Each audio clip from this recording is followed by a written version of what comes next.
సత్యసాయి జిల్లా కదిరిపట్నంలోని శ్రీ కాద్రి లక్ష్మీ నరసింహస్వామి తిరుమాడ వీధి విస్తరణ పనులను ప్రజలు సహకారంతో విజయవంతంగా పూర్తి చేస్తామని ఎమ్మెల్యే కాందికుంట వెంకట ప్రసాద్ తెలిపారు. పనులపై జరుగుతున్న అసత్య ప్రచారాలను ప్రజలు నమ్మవద్దని విజ్ఞప్తి చేశారు. కదరి పట్టణంలోని శ్రీ కాద్రి లక్ష్మీ నరసింహస్వామి తిరుమాడ వీధి విస్తరణ పనులకు సంబంధించి ఎమ్మెల్యే కందికుంటు వెంకట ప్రసాద్ మీడియాతో మాట్లాడారు. తిరుమాడ వీధి విస్తరణ పనులు పూర్తిగా ప్రజల ప్రయోజనాలను దృష్టిలో ఉంచుకొని ప్రభుత్వ నిబంధనలు, చట్టపరమైన విధి విధానాలకు అనుగుణంగా పారదర్శకంగా చేపడుతున్నామని తెలిపారు. ప్రజల హక్కులకు ఎలాంటి భంగం కలగకుండా ప్రతి చర్యను న్యాయబద్ధంగా అమలు చేస్తున్నామని స్పష్టం చేశారు.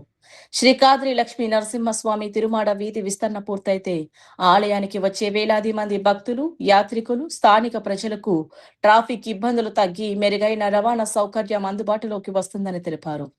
భవిష్యత్తు అవసరాలను దృష్టిలో ఉంచుకొని ఈ అభివృద్ధి పనులు చేపడుతున్నామని పేర్కొన్నారు. కొందరు స్వార్థ ప్రయోజనాల కోసం కావాలనే తప్పుడు ప్రచారం చేస్తూ ప్రజల్లో అపోహలు సృష్టించే ప్రయత్నం చేస్తున్నారని, అలాంటి దుష్ప్రచారాలను ప్రజలు నమ్మవద్దని ఎమ్మెల్యే విజ్ఞప్తి చేశారు.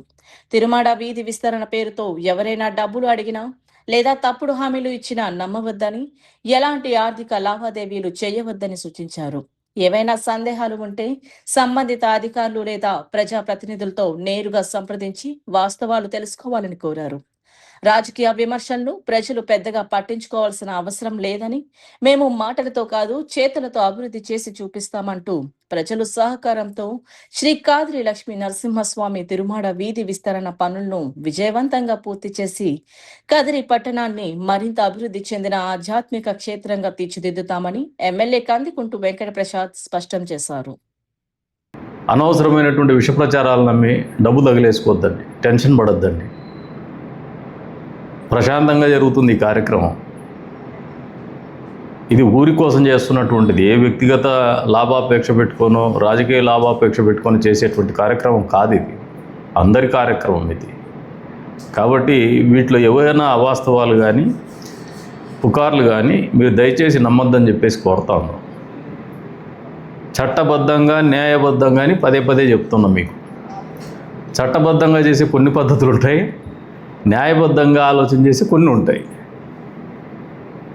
ఆ రెండింటినీ సమన్వయం చేసుకుని చేస్తామని చెప్పేసి కూడా మీకు మాట ఇచ్చినాం. అందుకు కట్టుబడి ఉన్నాం. భవిష్యత్తులో అయినా కూడా సర్వేకి టీముల్ని డెప్యూట్ చేయమని చెప్పి కోరడం జరిగింది.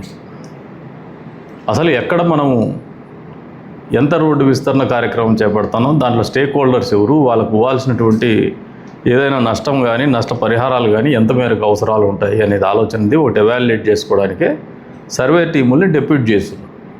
ఆ సర్వే టీంల బాధ్యతలు ఎంతవరకు ఉంటాయంటే